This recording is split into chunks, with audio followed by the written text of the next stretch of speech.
ਪੰਜਾਬ 'ਚ ਅੱਜ ਕੱਲ੍ਹ ਜੀਰੀ ਦਾ ਝੋਨੇ ਦਾ ਸੀਜ਼ਨ ਚੱਲ ਰਿਹਾ। ਪੰਜਾਬ ਸਰਕਾਰ ਵੱਲੋਂ ਵੀ ਅਤੇ ਵੱਖ-ਵੱਖ ਜਿਹੜੀਆਂ ਸਾਡੀਆਂ ਕਲਾਈਮੈਟਿਕ ਅਥਾਰਟੀਜ਼ ਨੇ ਜਿਹੜੀਆਂ ਸਾਡੀਆਂ, ਉਹ ਵੀ ਇਹ ਕਹਿ ਰਹੀਆਂ ਕਿ ਪੰਜਾਬ ਦੇ ਵਿੱਚ ਜਿਹੜਾ ਪਾਣੀ ਦਾ ਪੱਧਰ ਆ ਉਹ ਥੱਲੇ ਜਾ ਰਿਹਾ ਅਤੇ ਬਹੁਤ ਸਾਰੇ ਪੰਜਾਬ ਦੇ ਡਿਸਟ੍ਰਿਕਟ ਜਿਹੜੇ ਹੈਗੇ ਆ ਉਹ ਡੇਂਜਰ ਜ਼ੋਨ ਦੇ ਉੱਤੇ ਪਹੁੰਚ ਚੁੱਕੇ ਨੇ। ਉਹਦਾ ਮੁੱਖ ਕਾਰਨ ਜਿਹੜਾ ਦੱਸਿਆ ਜਾ ਰਿਹਾ ਸਾਇੰਟਿਸਟ ਦੁਆਰਾ, ਉਹ ਝੋਨੇ ਦੀ ਖੇਤੀ ਹੈ। ਝੋਨੇ ਦੀ ਕਾਸ਼ਤ ਜਿਹੜੀ ਅਸੀਂ ਝੋਨੇ ਨੂੰ ਕੱਦੂ ਕਰਕੇ ਅਤੇ ਉਹਦੇ ਵਿੱਚ ਪਲਾਂਟ ਕਰਦੇ ਹਾਂ ਜਿਹੜਾ ਹੈਗਾ ਪਨੀਰੀ, ਉਹਦੇ ਕਰਕੇ ਬਹੁਤ ਸਾਰਾ ਜਿਹੜਾ ਪਾਣੀ ਆ ਉਹ ਜ਼ਮੀਨ ਦੇ ਵਿੱਚੋਂ ਥੱਲਿਓਂ ਵੀ ਕੱਢਣਾ ਪੈਂਦਾ ਅਤੇ ਇਸੇ ਤਰੀਕੇ ਨਾਲ ਬਹੁਤ ਸਾਰਾ ਨਹਿਰੀ ਪਾਣੀ ਵੀ ਉਹਦਾ ਵਰਤਿਆ ਜਾਂਦਾ। ਨਵੀਂ ਟੈਕਨੋਲੋਜੀ ਸਾਇੰਸਦਾਨਾਂ ਨੇ ਕੱਢੀ ਆ, ਉਹ ਨਵੀਂ ਟੈਕਨੋਲੋਜੀ ਦੇ ਵਿੱਚ DSR ਟੈਕਨੋਲੋਜੀ ਦੇ ਨਾਲ ਸਿੱਧੀ ਬਿਜਾਈ ਜਿਹੜੀ ਹੈਗੀ ਆ ਉਹ ਝੋਨੇ ਦੀ ਹੋ ਸਕਦੀ ਆ। ਅਸੀਂ ਮਾਤਾ ਗੁਜਰੀ ਕਾਲਜ ਫਤਿਹਗੜ੍ਹ ਸਾਹਿਬ ਆਪਣੇ ਜਿਹੜਾ ਸਾਡੇ ਕੋਲ ਐਕਸਪੈਰੀਮੈਂਟਲ ਐਗਰੀਕਲਚਰ ਫਾਰਮ ਹੈ, ਉਹਦੇ ਵਿੱਚ ਵੀ ਇਹ ਟੈਕਨੀਕ ਦੀ ਵਰਤੋਂ ਕਰਕੇ ਪਿਛਲੇ ਸਾਲ ਵੀ ਅਤੇ ਇਸ ਸਾਲ ਵੀ ਜਿਹੜਾ ਹੈ ਉਹ ਝੋਨਾ ਲਗਾਇਆ ਹੈ। ਕੁਝ ਉਹਦੀਆਂ ਸਮੱਸਿਆਵਾਂ ਜ਼ਰੂਰ ਨੇ ਕਿ ਉਹਦੇ ਵਿੱਚ ਬਹੁਤ ਸਾਰਾ ਜਿਹੜੇ ਨਦੀਨ ਵਗੈਰਾ ਨੇ ਉਹ ਪੈਦਾ ਹੋ ਜਾਂਦੇ ਆ ਅਤੇ ਉਹਨਾਂ ਦਾ ਵੀ ਨਿਪਟਾਰਾ ਕਰਨ ਵਾਸਤੇ ਬਹੁਤ ਸਾਰੀਆਂ ਟੈਕਨੀਕਸ ਅਵੇਲੇਬਲ ਨੇ। ਇਸ ਕਰਕੇ ਜੇ ਪਾਣੀ ਬਚਾਉਣਾ ਪੰਜਾਬ ਦਾ, ਤਾਂ ਮੈਨੂੰ ਲੱਗਦਾ ਕਿ ਸਾਰੇ ਪੰਜਾਬ ਦੇ ਕਿਸਾਨਾਂ ਨੂੰ ਜਿਹੜੀ DSR ਟੈਕਨੋਲੋਜੀ ਹੈ, ਸਿੱਧੀ ਜਿਹੜੀ ਬਿਜਾਈ ਹੈ ਝੋਨੇ ਦੀ, ਉਹਦੇ 'ਤੇ ਆਉਣਾ ਪਊਗਾ, ਜਿਹਦੇ ਨਾਲ ਬਹੁਤ ਸਾਰਾ ਪਾਣੀ ਜਿਹੜਾ ਹੈਗਾ ਸੇਵ ਹੋ ਸਕਦਾ।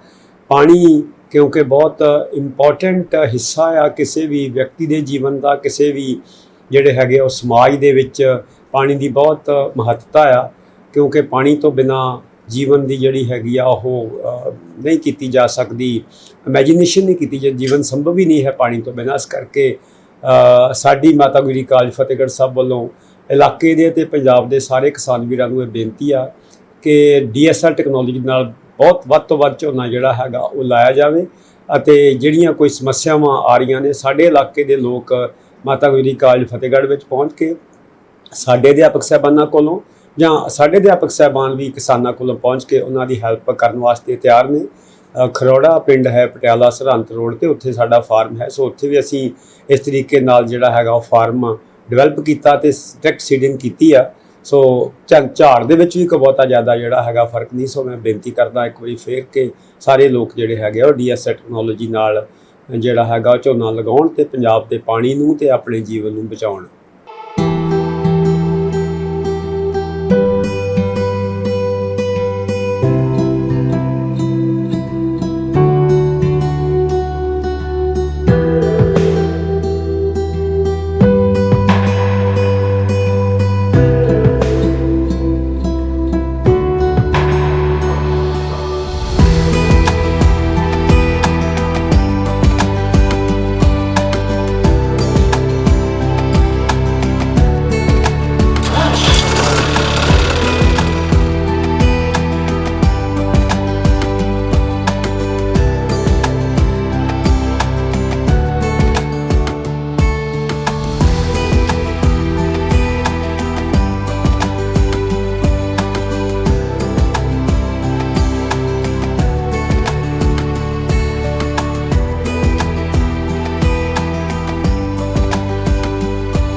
मैं doctor GP Upadhyay, professor soil science, Mata Gujri college Fatehgarh Sahib. आज किसान भाइयों से बातचीत करते हुए इस विषय पर कुछ बताना चाहता हूँ। जैसा कि आप डेमोन्स्ट्रेशन देख रहे हैं कि धान के बीज की सीधी बिजाई खेत में और उसके क्या फ़ायदे हैं और क्या नुकसान है, इस विषय पर भी जानकारी किसान को मिलेगी। जैसा कि किसान भाई आज तक जो पौधरोपण का कार्य करते थे, पहले नर्सरी तैयार करते थे, फिर पडलिंग करते थे, फिर पौध की रोपाई करते थे। इसमें काफ़ी लेबर लगती थी और पानी की मात्रा भी काफ़ी लगती है पडलिंग करते हुए। जैसा कि जानते हैं सभी, जो डायरेक्ट सोइंग है सीड का, इसमें पानी की मात्रा बहुत कम लगती है।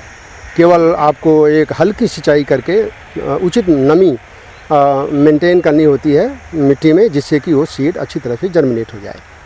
दूसरी सावधानी ये भी रखनी पड़ती है कि जो आप बीज की बिजाई कर रहे हैं वो पानी में भिगोया हुआ हो, लगभग 10-12 घंटे या ज़्यादा भी 20 घंटे भी पूरी रात भिगो करके अगले दिन इसका उपचार करके आप उसको बिजाई कर सकते हैं, तो आसानी से इसका जमाव हो जाता है।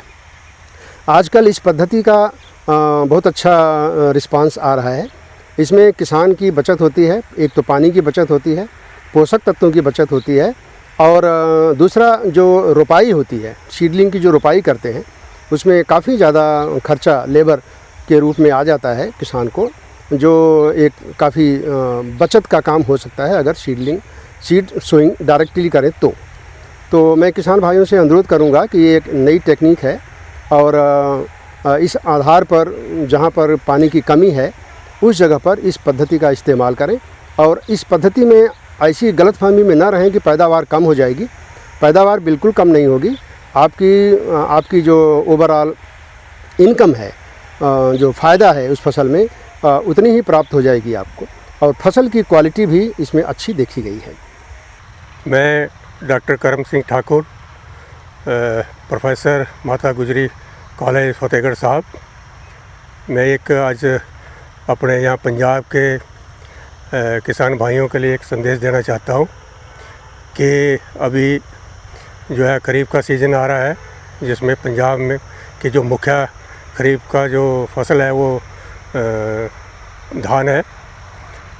इसमें पंजाब में अभी तक जो है धान की खेती जो है मुख्यतः जो है ट्रांसप्लांटिंग मेथड से करी जाती है, जिसमें नर्सरी में इसकी पौध उगाते हैं और बाद में उसको जब वो लगभग 1 महीने या 1.5 महीने की हो जाती है तो उसको खेतों में जो है उसकी रुपाई की जाती है। इस विधि द्वारा जो है किसान की जो लागत जो है वो दिन प्रतिदिन हर सीज़न में जो है वो बढ़ती जा रही है, क्योंकि इसमें मुख्य जो है जैसे पानी का जो इसमें जो कंजम्पशन है वो बहुत अधिक है ट्रांसप्लांटेड विधि से। तो इसमें 2-3 और विधि हैं, जैसे एक डायरेक्ट सीडिंग जिसको हम मेथड बोलते हैं, एक स्प्राउटेड मेथड भी है, लुंग मेथड जिसको कहते हैं, और एक हाल ही में एक बहुत अच्छा एक और जो है राइस इंटेंसिफिकेशन जो है एक SRI मेथड जो है वो का भी निजात हुआ है।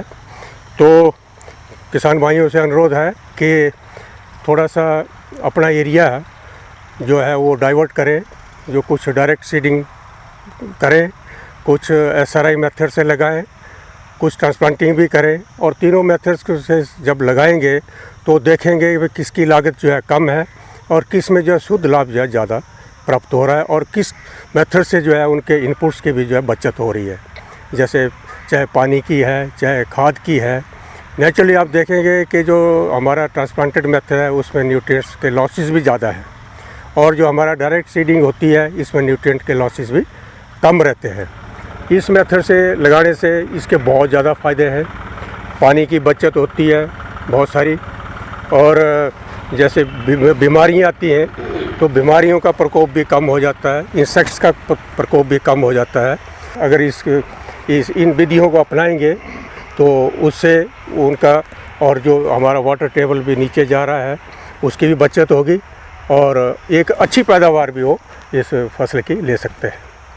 मैं डॉक्टर इंद्रमोहन शर्मा, माता गुजरी कॉलेज में प्रोफेसर के तौर पर प्लांट प्रोटेक्शन विभाग में कार्यरत हूँ, और आज यहाँ हम कॉलेज के फार्म पे हैं और यहाँ पर सीधी धान की सीधी बुझाई का डेमोस्ट्रेशन लग रहा है।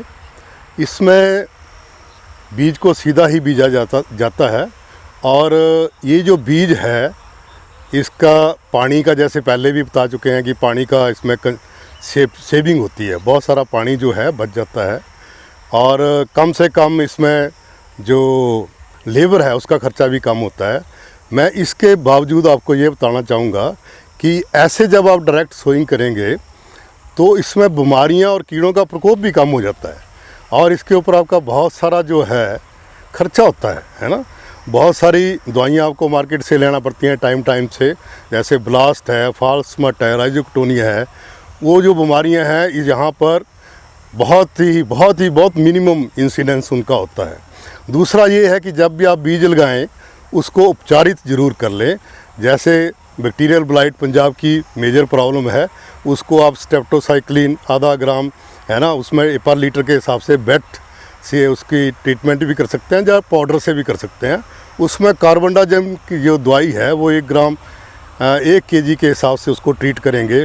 तो जितनी भी ये बीमारियां आती हैं, चाहे डायरेक्ट सोइंग है या ट्रांसप्लांटिंग में कर रहे हैं आप, या SRI मेथड में कर रहे हैं, तो वो कम होगी। और आपका खर्चा जो बाद में होना है, जो आप बाद में जब बीमारियां आ जाएंगी उसको कंट्रोल करने के लिए स्प्रे करेंगे, छिड़काव करेंगे दवाइयों का, तो खर्चा कम होगा।